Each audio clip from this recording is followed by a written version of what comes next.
Bonjour à tous, bonjour à toutes. Bon, aujourd'hui, à la demande de Tara, ok, qui m'a envoyé un petit message sur mon compte Insta pour la chaîne, il m'a demandé de refaire un exercice en énergie cinétique. Bon, apparemment, je n'avais pas précisé un truc. Donc, c'était une question qu'il avait lui, d'accord, dans ses feuilles, et qu'il m'a envoyé.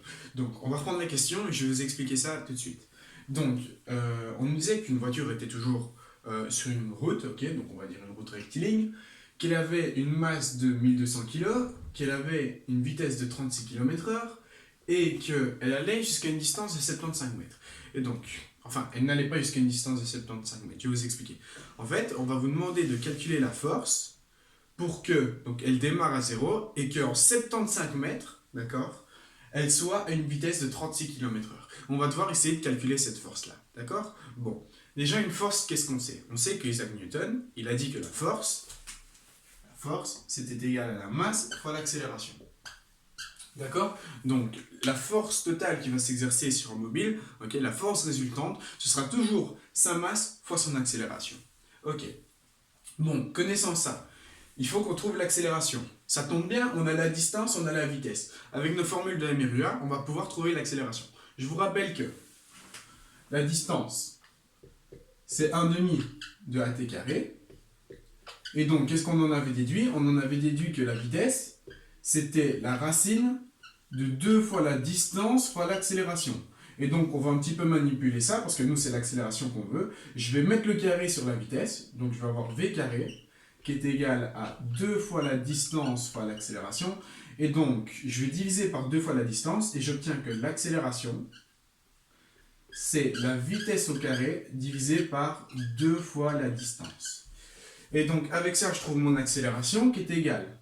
Alors, ma vitesse, je dois toujours la mettre en mètres par seconde. Ici, on a des km/h, c'est un peu embêtant. Donc, qu'est-ce que j'avais dit? J'avais dit que pour passer de km/h à mètres par seconde, il fallait diviser par 3,6. Ça tombe bien, on a 36 km/h. 36 km/h, quand on divise par 3,6, ça nous fait 10. Okay, donc, on va avoir 10 mètres par seconde. 10 mètres par seconde, d'accord? Et donc notre vitesse au carré c'est 10 mètres par seconde, notre 2 fois notre distance c'est 2 fois 75, et donc je vais avoir quoi? Je vais avoir 100, d'accord? C'est 10 au carré, divisé par, et donc 2 fois 75 par 150. Et donc j'ai une accélération qui est égale à combien? À 100 sur 150. 100 sur 150 c'est 2 tiers, d'accord? Et 2 tiers ça nous fait à peu près 0,66 mètres par seconde au carré. Voilà, voilà. Et donc, j'ai mon accélération.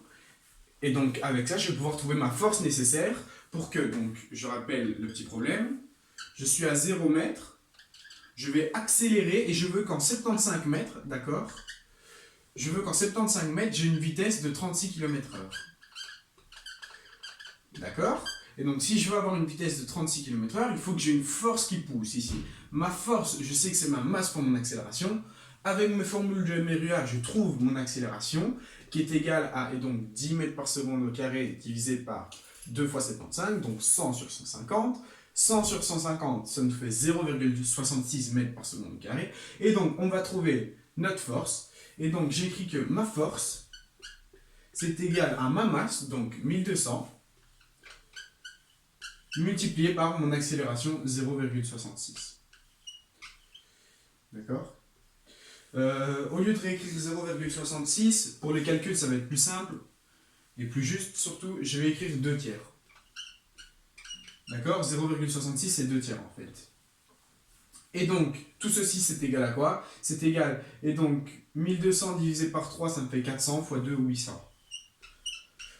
Donc, si je veux atteindre à 75 mètres une vitesse de 36 km/h, il faut que sur tous les 75 mètres, j'exerce une force constante sur ma voiture de 800 newtons. D'accord? Je vais devoir exercer une force constante.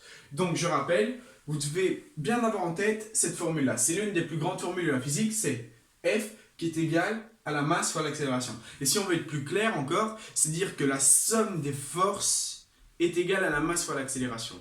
D'accord? En gros, la résultante des forces. Mais dans un premier temps, on va l'écrire comme ça. Voilà, voilà. Donc, cette petite séquence est terminée. J'espère que vous l'aurez bien compris. Et je vous remercie de votre attention.